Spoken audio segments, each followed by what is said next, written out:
ನಮಸ್ಕಾರ. ಜೀನಿ ನ್ಯೂಸ್ ವೀಕ್ಷಕರಿಗೆ ಸ್ವಾಗತ.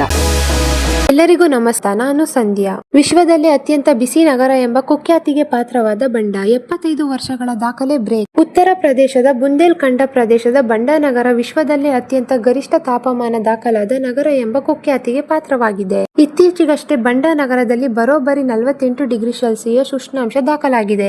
ಈ ಮೂಲಕ ವಿಶ್ವದಲ್ಲೇ ಅತ್ಯಂತ ಗರಿಷ್ಠ ತಾಪಮಾನ ದಾಖಲಾದ ನಗರ ಎಂಬ ಕುಖ್ಯಾತಿಗೆ ಪಾತ್ರವಾಗಿದೆ. ಬಂಡ ನಗರದಲ್ಲಿ ಗರಿಷ್ಠ ಮಟ್ಟದ ತಾಪಮಾನ ದಾಖಲಾಗಿರುವುದು ಇದೇ ಮೊದಲಲ್ಲ. ಆದರೆ ಈ ಬಾರಿಯ ತಾಪಮಾನ ಹಳೆಯ ಎಲ್ಲ ದಾಖಲೆಗಳನ್ನು ಮುರಿದಿದೆ. ಇದಕ್ಕೂ ಮುನ್ನ ಏಪ್ರಿಲ್ 27ರಂದು 47.6ರಷ್ಟು ಉಷ್ಣಾಂಶ ದಾಖಲಾಗಿತ್ತು. 1951ರಲ್ಲಿ 47.4 ಡಿಗ್ರಿ ಸೆಲ್ಸಿಯಸ್ ಉಷ್ಣಾಂಶ ದಾಖಲಾಗಿತ್ತು.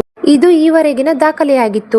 ಇದೀಗ 48 ಡಿಗ್ರಿ ಸೆಲ್ಸಿಯಸ್ ಉಷ್ಣಾಂಶ ದಾಖಲಾಗಿರುವ ಮೂಲಕ 75 ವರ್ಷಗಳ ದಾಖಲೆಯನ್ನು ಮುರಿದಿದೆ. ತಾಪಮಾನದ ತೀವ್ರತೆಯಿಂದಾಗಿ ಮಧ್ಯಾಹ್ನದ ವೇಳೆಗೆ ಅಂಗಡಿ ಮುಗ್ಗಟ್ಟುಗಳು, ವ್ಯಾಪಾರ ಸಂಸ್ಥೆಗಳು ಸಂಪೂರ್ಣವಾಗಿ ಬಂದ್ ಆಗುತ್ತಿವೆ. ಅಘೋಷಿತ ಕರ್ಫ್ಯೂ ಮಾದರಿಯ ವಾತಾವರಣ ನಗರದಲ್ಲಿ ನಿರ್ಮಾಣವಾಗುತ್ತಿದೆ. ಈ ದಿನದ ನಿರಂತರ ಸುದ್ದಿಗಳಿಗಾಗಿ ವೀಕ್ಷಿಸುತ್ತಿರಿ ಜೀನಿ ನ್ಯೂಸ್. ನಮಸ್ಕಾರ.